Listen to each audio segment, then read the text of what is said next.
Tercer y último bloque de La Mesa Chica. Hablamos de los derechos de los niños, niñas y adolescentes. Presentamos también al doctor Matías Oliva, que es el asesor del equipo técnico de la DINAF. ¿Cómo le va, doctor? ¿Cómo Así está? es, todo muy bien. Todo Bien, muy bien. bien. Bueno, un placer tenerlo aquí. Me decías, doctora, que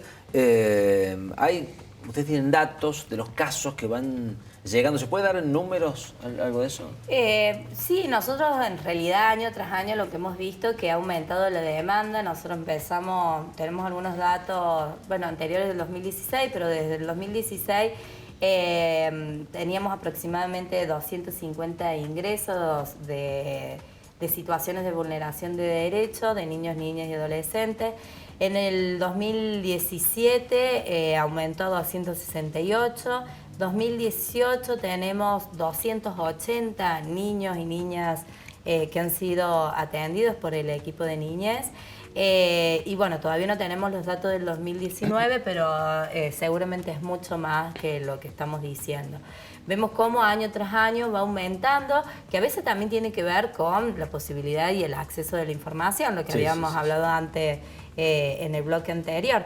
Pero obviamente que como equipo nos preocupa el aumento y sobre todo las problemáticas con las que abordamos. Doctor, lo primero que se hace cuando llega un caso que merece la atención más jurídica o judicial, digo, porque uno lo que la gente piensa en general, y ese por allí es el motivo de que mucha gente no se mete, es que, bueno, si renuncia le van a quitar a los chicos, los van a llevar a un hogar, se los van a sacar y los van a poner. Digo, ¿pasa eso en la realidad? No, bueno, en realidad, de hecho, de lo que veníamos hablando un poco, tiene que ver con esto de la necesidad de un abordaje familiar en todos estos supuestos.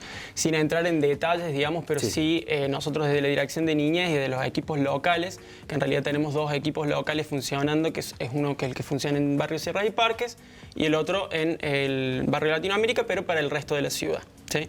Integrado por psicólogas, trabajadoras sociales, una sociopedagoga que trabaja en ambos equipos. Y en este sentido para nosotros es importante no solamente un abordaje desde lo jurídico o que la temática o que la situación problemática que se nos presenta sea abordada desde una esfera como es la jurídica, sino el abordaje interdisciplinario.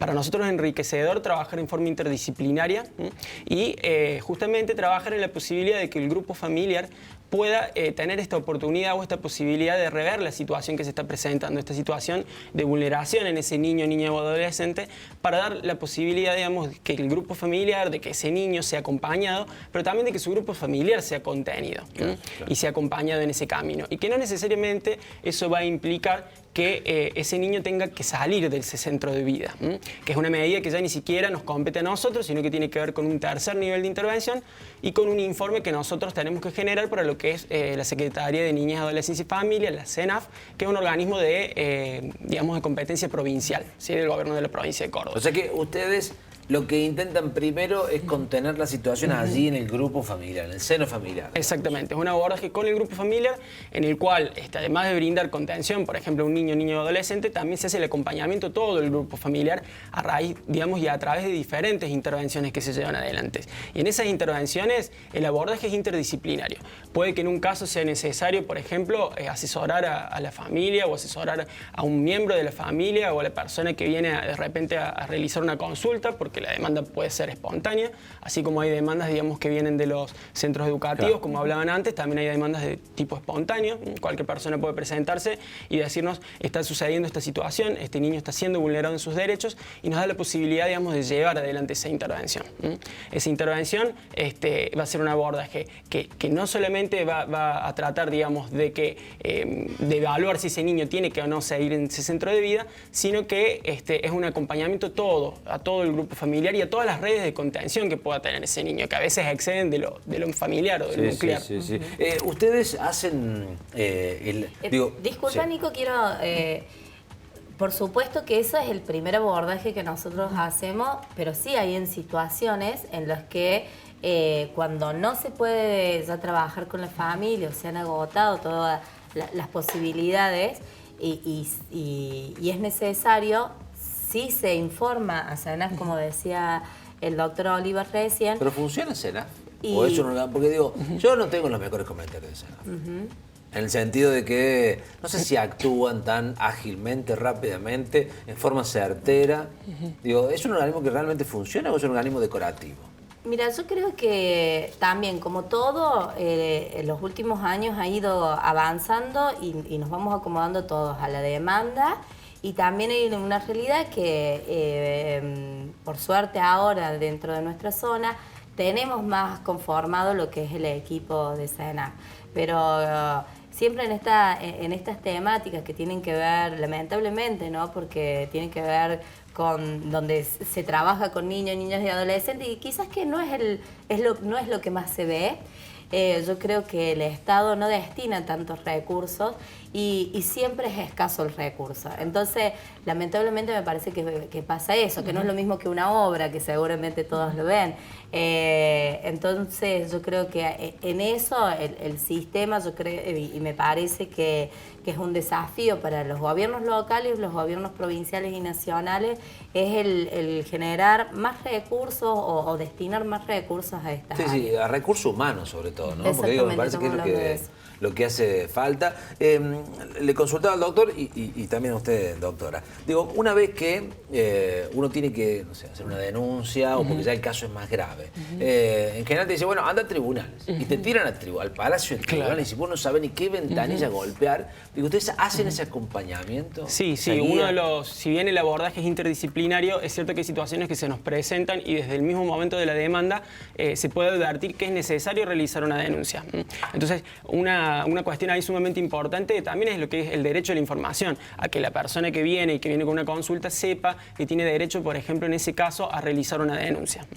Supongamos las cuestiones que más dan lugar a este tipo de intervención sería cuando se presenta una situación de maltrato o, por ejemplo, en nuestro caso, cuando vienen situaciones de lo que es abuso sexual infantil, los delitos contra la integridad sexual vinculados a niños, niñas o adolescentes.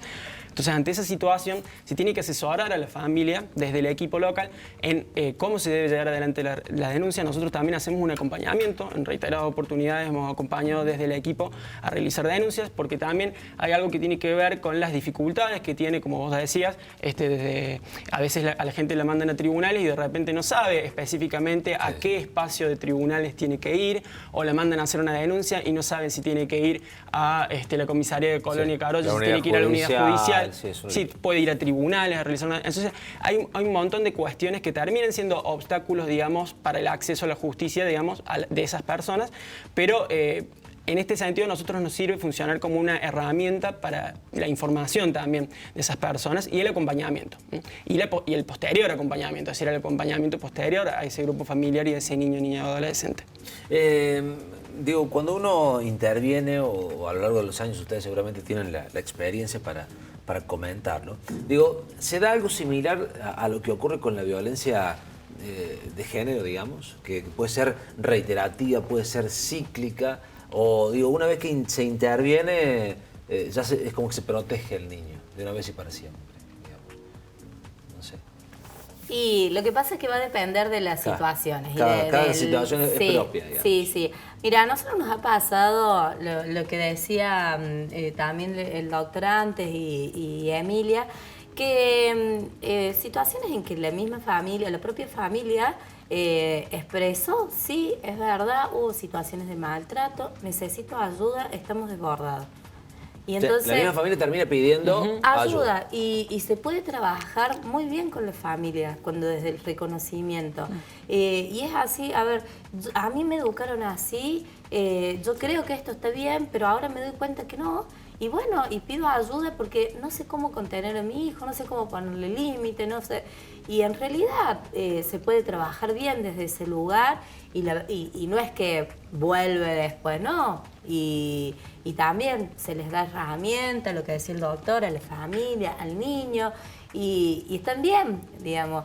Y hay otras situaciones que obviamente son situaciones más crónicas, con cuestiones estructurales ya dentro de la familia. Y bueno, ahí es un poco más difícil trabajar y hemos llegado al punto en tener que pedir medidas excepcionales. Claro. Y a veces ni siquiera cuando se toma la medida excepcional, se sigue trabajando con la familia para que el niño o niña pueda volver al grupo familiar. Y a veces no puede volver a su grupo familiar y después tiene que terminar en otra familia directamente. Que son los casos extremos. Que son los casos extremos. Por eso digo, hay distintas situaciones. No se da tanto como el ciclo de la violencia, que sí se da en lo que es la violencia de género. Que entiendo que es lo que me estabas diciendo. Sí, porque a veces, qué sé yo, uno mira a los chicos, a los adolescentes como los más vulnerables, en el sentido de que no se pueden defender solos, ¿no? Si no tienen el amparo del Estado o de algún familiar que los proteja, que los acompañe. Claro. Sí, en ese sentido nosotros, bueno, hemos tratado de ampliar por ahí la red de intervención un poco con esto del protocolo de pautas, que es con los equipos técnicos del Ministerio de Educación, de EPAE, CENAF, básicamente en esto de establecer una modalidad para el pedido, digamos, de intervención en los casos en los cuales se presentan en las escuelas estas situaciones de vulneración de derechos. Por esto mismo que vos decías, a veces está la duda de, bueno, ¿qué va a pasar con esta situación? ¿Habrá que denunciar? ¿Habrá que hacer esto? ¿Habrá que hacer lo otro? Entonces nosotros siempre queremos funcionar como un canal para que la gente sepa y que la comunidad y que las diferentes instituciones sepan que somos un espacio que está presente también para el asesoramiento, ¿no?, de todos los diferentes espacios institucionales, para que cuando se presenta una determinada situación puedan solicitar cómo se debe intervenir, si nos tienen que pedir intervención a nosotros como equipo local, si es necesario realizar una denuncia, a quién se debe informar, en toda esta complicación que a veces tiene lo institucional de que alguien a quien se le presenta una situación de repente no sabe del todo qué es lo que debe hacer. Y que en muchos casos ha pasado, Nicolás, y vos sabés esto, que hasta muchas veces la gente dice, bueno, mejor no hagamos nada, o ha pasado en los centros educativos, y quiero hacer la salvedad que ahora la verdad que tenemos otro tipo de apertura, pero antes yo me acuerdo que decían, bueno, sí, pero si yo denuncio, después me tengo que encontrar con el padre o la madre en la puerta del colegio o en la esquina de mi casa. Se priorizaban situaciones secundarias a lo central del tema. O esto de creer que son situaciones de familia, situaciones que se deben resolver, digamos, dentro de la familia. Cuando dejas al chico librado a su suerte. Exactamente. Cuando por el interés superior del niño hay cuestiones que exceden de lo familiar y que deben ser abordadas. Claro, y donde todos somos responsables en esto.